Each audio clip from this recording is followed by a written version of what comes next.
छीटा जवानी के उड़े दहो, मानवा से मानवा के जुड़े दहो। এই হোয়াটসঅ্যাপ বন্ধুগণ, তো তোমাদের জন্য আজকে আর এখন ভিডিও নিয়ে আসলাম।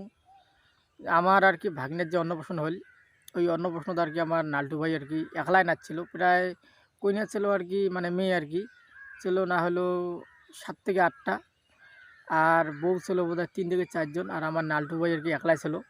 তো নাল্টু ভাই তো আমার শরম আর কি খুবই কম, তো তার জন্য আর কি ভিডিওগান আর কি তোমার সামনে তুলে ধরলুম। ভিডিওগান কেমন লাগে অবশ্যই জানাবেন। যদি ভালো লাগে তাহলে চ্যানেলটা লাইক শেয়ার সাবস্ক্রাইব করি আমার সাথে থাকবেন। আরও অনেক আমরা ভিডিও তুলে রাখছি, সেই সমস্ত ভিডিও তোমার সাথে শেয়ার করবো। তো চলো আর কি আমরা ভিডিও শুরু করে দিই।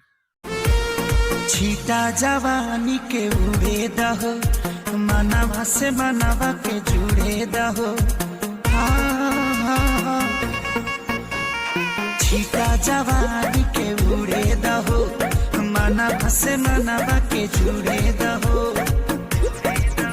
आज सुते दरिया तान की तान की तान की टूट जाए राजा जी, टूट जाए राजा जी पलंग सागवान के, टूट जाए राजा जी पलंग सागवान के।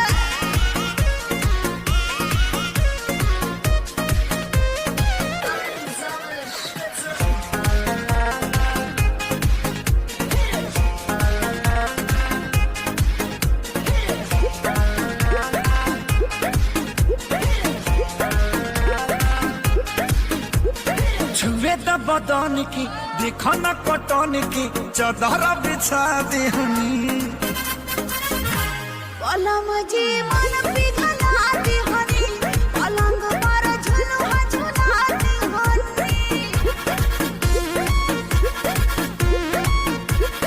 छुए द बदन की, देखो न कटन की, चदर बिछा दी